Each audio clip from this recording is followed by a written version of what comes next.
People quite often like to tell you what you should be writing about or how you should be writing about it. Experts, I think they're called.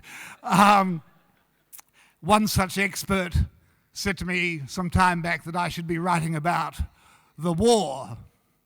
I thought, well, bugger me, there are a lot of wars going on right now, but anyway, I had a go. Apparently I got the wrong war. But at least my wars are nuclear, so here we go. Here's a little one I made up called War History. We fought last night, sheets and blankets and pillows askew, then slept. My nightmares were mild compared to such wild hell. Woke sweating in some far corner of a foreign field, trenches of night between us. I crawled belly down toward where I thought I saw you last, removed a pillow carefully for fear it would explode, felt you out long last, curled up in a dugout of blankets, reached for your hand, crawled in from no man's land. Thank you. Thank you very much.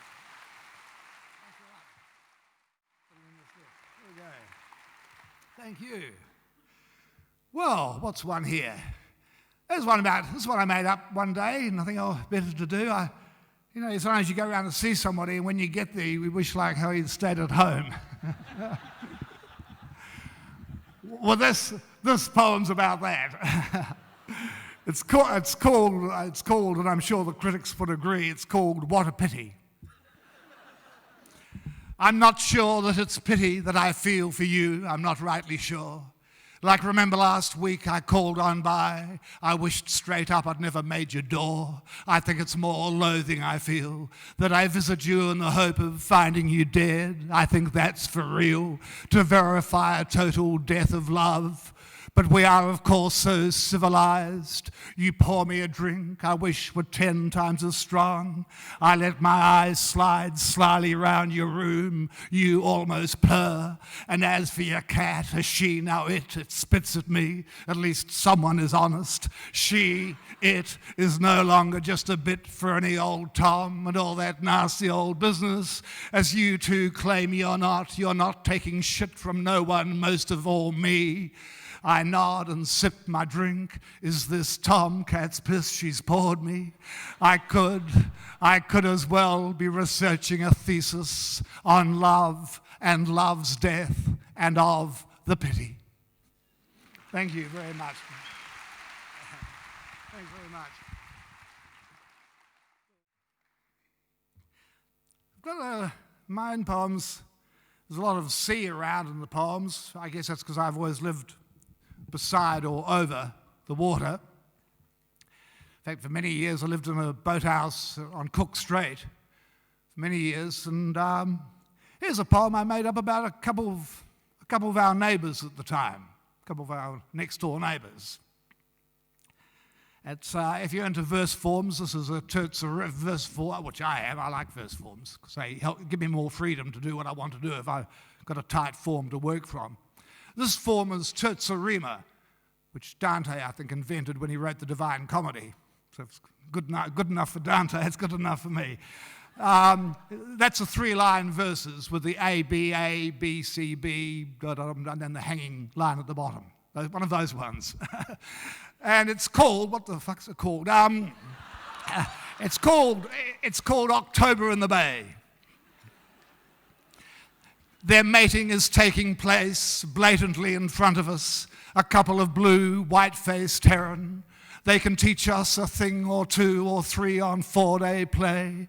For 4 days now, around our bay of bright painted shacks, a couple of heron have pecked and played and shied, and out of nowhere flown past in unison in pendulous flight. For 4 days we have watched the sight of what, when it does happen, when the event does take place, will last hardly a moment, and you can be damn sure that we who have watched hardest will miss it like it flashed past us, leaving us, the academic bird watchers we are at best, the peck and play, shy and fight, inhabiting a shoreline where we can dream only dream of such slow, pendulous flight. Thank you. Thank you very much. What's the poem here? Here's a poem. This is, I guess this one's called Coming to It. And by the way, thank you very much for coming to it this afternoon or tonight or whatever it is. It's good to be here, coming to it all the way. I guess this wee road song is an attempt in some way, some subconscious or unconscious attempt at defining the moment of first confrontation with the poem, when you've got a poem coming and it confronts you and you confront it. I suppose that's what it is. I wasn't thinking about that at the time, but later on I thought about it. It's called Coming to It. It's about the cosmic moment. You know, if you're in some exam and they give you they give you a poem in the exams, you know, and the question A would always be invariably, what is the poet saying? I always would say to the students, just write on your exam form, the poet is saying, and just write the whole bloody thing out again. That's in fact, I would argue that if the poet had something else to say, she or he would write another poem on said subject. Right, now, getting back to it. So here's one of those cosmic moment ones. Not a melting moment, this is a cosmic moment. Coming to it. 3 kids down at the front gate, wait the school bus. Fog hung low down the valley, the house in sore need of paint, the bright washing on the line, a Van Morrison morning. A man without a dog is not a man. You don't have to believe it, you really don't. But it's all to do with the farm gate, the 3 kids waiting the bus, the man singing, the man we're listening to.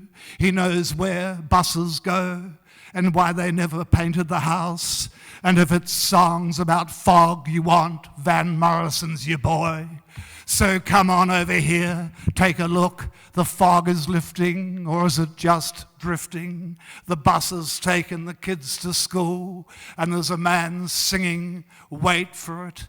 The bright washing on the line bit, we're all just coming to it. Thank you very much.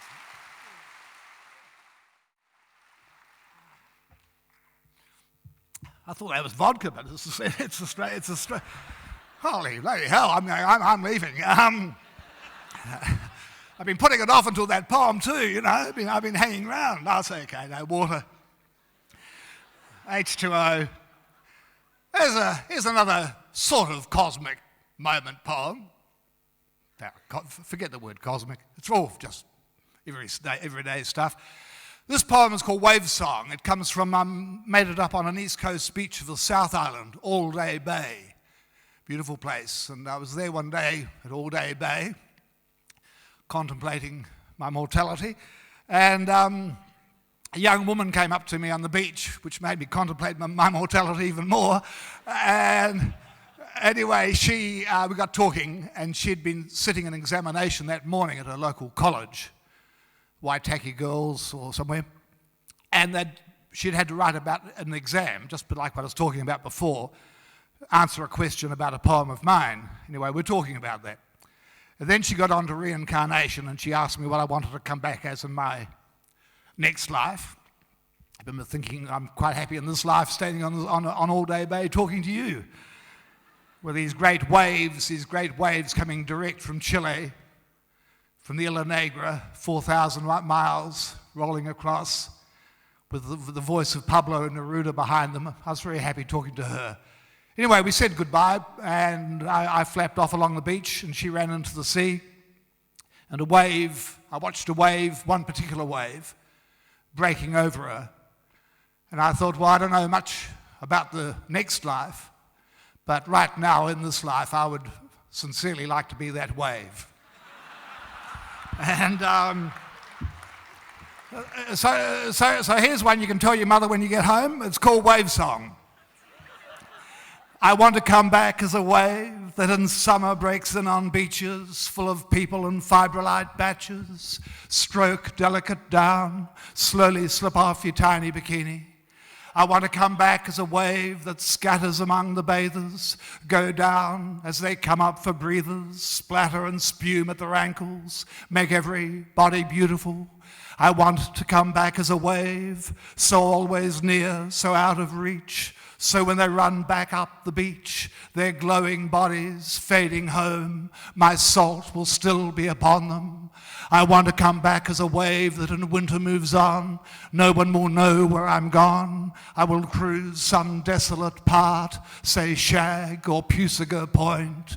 I want to come back as a wave, regather forces, spend myself. In the spring, move in on estuaries, attend to the mating of stingrays, tidal, lengthening days. I want to come back as a wave, and though I love the estuaries, bare coasts, autumn memories, I want to lift you now and float you as you too come as a wave. Thank you.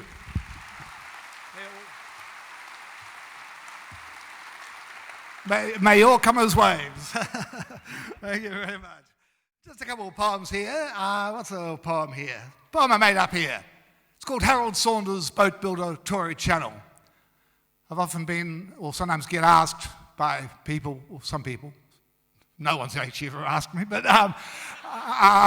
if you didn't do what you do, what would you do? You know, what would you do? And I'd say I'd be a boat builder. So here's a poem about a boat builder. An old friend of mine, his name's Harold Saunders, and the poem's called Harold Saunders' Boat Builder, Tory Channel. Mentions a few other people along the way. It mentions Norman Kirk, New Zealand Prime Minister, who as a young man built his own house.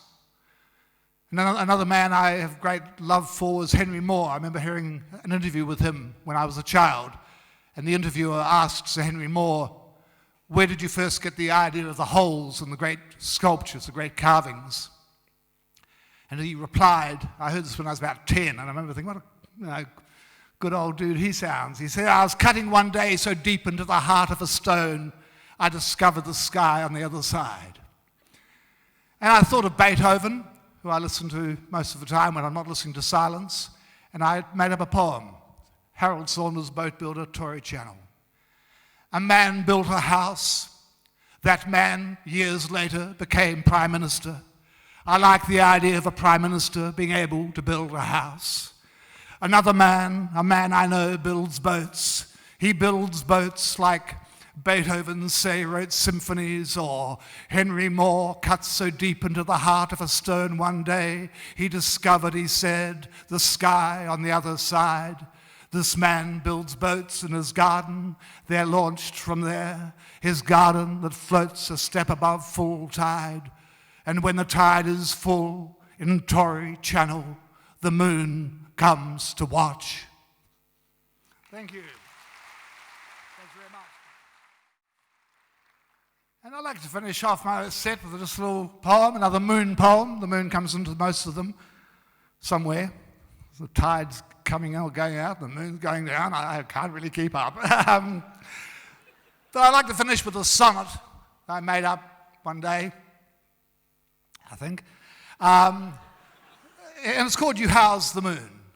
And again, as I say in Sicily, Baciamo limani questo non altro oscumente forte alla vita. I don't know what it means, but it sounds okay. So here we go. You house the moon. You've moved in upstairs. I don't know what you do, except at night I know you sit up late, you watch the stars. About all I know of you, merciless as migraine, you pace out my brain, maybe you want my view, headaches all the more. I had this dream, a load of timber was dumped on the road right outside my door. One by one, just your way, you drag each plank upstairs, I see nothing for tears. You hammer away, you house the moon, you join the stars, you have come to stay. Thank you very much, and thank you for having me in your house.